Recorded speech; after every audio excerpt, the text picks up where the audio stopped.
ನಿಮಗೆ ಸಮಸ್ಯೆ ಆದರೆ 112 ಸಂಖ್ಯೆಗೆ ಕರೆ ಮಾಡಿ ಎಂದು ಪೊಲೀಸರು ಹೇಳ್ತಾರೆ. ಆದರೆ ನಾವು ಕರೆ ಮಾಡಿದರೆ ಕಳ್ಳರು ದನವನ್ನು ಹೊತ್ತೊಯ್ದಿದ್ದಾರೆ ಅಂತ ಕರೆ ಮಾಡಿದರೆ ಅರ್ಧ ಗಂಟೆ ನಂತರ ಪೊಲೀಸರು ಸ್ಥಳಕ್ಕೆ ಬರ್ತಾರೆ. ಪೊಲೀಸರು ಆರೋಪಿಗಳನ್ನು ಬಂಧಿಸಿ ಒಳ್ಳೆಯ ಕೆಲಸಕ್ಕೆ ನಾವು ಅಭಿನಂದನೆ ಸಲ್ಲಿಸ್ತೀವಿ. ಆದರೆ ನಮಗೆ ಹೊತ್ತೊಯ್ದ 3 ದನಗಳು ಬೇಕು ಎಂದು ವಿಎಚ್ಪಿಯ ಜಿಲ್ಲಾ ಕಾರ್ಯದರ್ಶಿ ಶಿವಾನಂದ ಮೆಂಡನ್ ಆಗ್ರಹಿಸಿದ್ದಾರೆ. ನಗರದ ಬಂಗ್ರಕುಳೂರಿನಲ್ಲಿ ಹಟ್ಟಿಗೆ ನುಗ್ಗಿ ತಲವಾರು ತೋರಿಸಿ ದನ ಹೊತ್ತೊಯ್ದ ಘಟನೆ ಖಂಡಿಸಿ ನಗರದ ಕಾವೂರು ಪೊಲೀಸ್ ಠಾಣೆ ಎದುರು ವಿಎಚ್ಪಿ ಹಾಗೂ ಬಜರಂಗದಳ ವತಿಯಿಂದ ನಡೆದ ಪ್ರತಿಭಟನೆಯಲ್ಲಿ ಅವರು ಮಾತಾಡ್ತಿದ್ರು.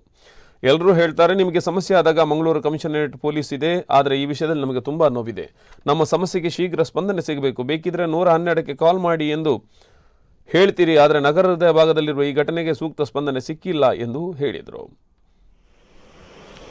ನ್ಯಾಯಕ್ಕಾಗಿ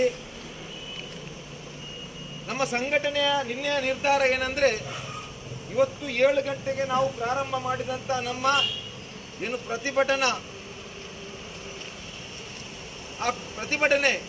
ನಾಳೆ ಬೆಳಿಗ್ಗೆ 7 ಗಂಟೆವರೆಗೆ ಮಾಡಬೇಕೆನ್ನುವಂಥ ತೀರ್ಮಾನವನ್ನು ನಾವು ಮಾಡಿದ್ದೇವೆ, ನಮಗೆ ನ್ಯಾಯ ಸಿಕ್ಕುವವರೆಗೆ. ಆದರೆ